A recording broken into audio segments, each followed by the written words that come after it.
قرآن جو ہے نا کانسٹیٹیوشن ہے، پورا ایک اصول ہے، ضوابط ہے، طریقہ کار ہے کہ جسے پڑھتا تو بندہ سمجھتا ہے کہ میرا رب مجھے کیا فرماتا ہے۔ رسول پاک صلی اللہ تعالیٰ علیہ وسلم نے ارشاد فرمایا ان قریب ایک فتنہ برپا ہوگا۔ مولا علی کرم اللہ تعالیٰ وجہ الکریم فرماتے ہیں میں نے عرض کی یا رسول اللہ اس سے بچنے کا طریقہ کیا ہے اس فتنے سے؟ تو پیارے آقا صلی اللہ تعالیٰ علیہ وسلم نے ارشاد فرمایا اللہ تعالیٰ کی کتاب۔ ہم اخبار کے پیچھے پڑے رہتے، ہمیں قرآن پڑھنا چاہیے۔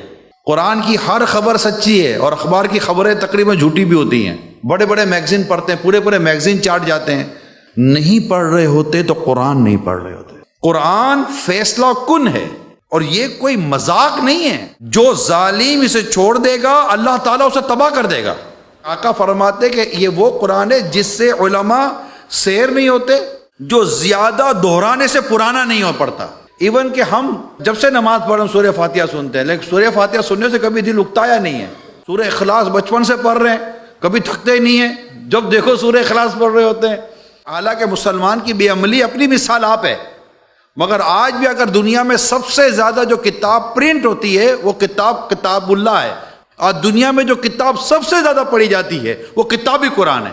حتیٰ کہ مسلمانوں کے علاوہ جو غیر مسلم ہے تحقیق کے نام پر بھی وہ پڑھتے قرآن ہی ہیں۔ آپ کو مسلمان نہیں ملے گا جو کوئی اور کتاب پڑھ رہا ہوگا۔ بڑے سے بڑا بے عمل، حتیٰ کہ میں کوئی شرابی کبابی بھی اپنی بیٹی کی شادی کرتا ہے تو قرآن کے سائے میں بیٹی کو رخصت کرتا ہے۔ قرآن سے محبت مسلمان کرتا ہے، مگر پیارے اسلام بھائی کیا مجھے قرآن پڑھنا آتا ہے کہ نہیں آتا؟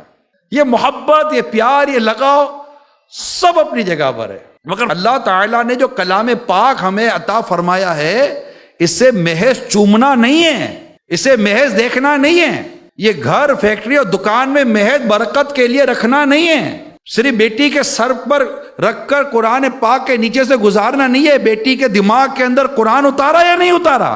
دیکھیں پیارے اسلامی بھائیوں، پیسہ، کاروبار، اسٹیٹس یہ قبر میں نہیں جائے گا۔ ہم قبر میں ہوں گے، ہمیں ہمارے اعمال کے ساتھ قبر میں اترنا ہے، اور اس میں نماز ضروری ہے۔ نماز میں قرات ہے، اگر غلط قرات ہوگی تو نماز ہی نہیں ہوگی۔ فرینچ سیکھی، جرمن سیکھی، دنیا کی کئی زبانیں سیکھی، نہ سیکھا تو قرآن دیکھ کر پڑھنا نہ سیکھا۔ ہمارے تعلیمی اداروں میں اسلامیات سبجیکٹ ضرور ہے، مگر وہ اسلامیات سبجیکٹ پر اسلامیات سبجیکٹ ہے۔ کیا آپ کو نہیں لگتا کہ ہمارے تعلیمی اداروں میں قرآن پڑھانے کا نظام ہونا چاہیے تھا؟ مگر نہیں ہے۔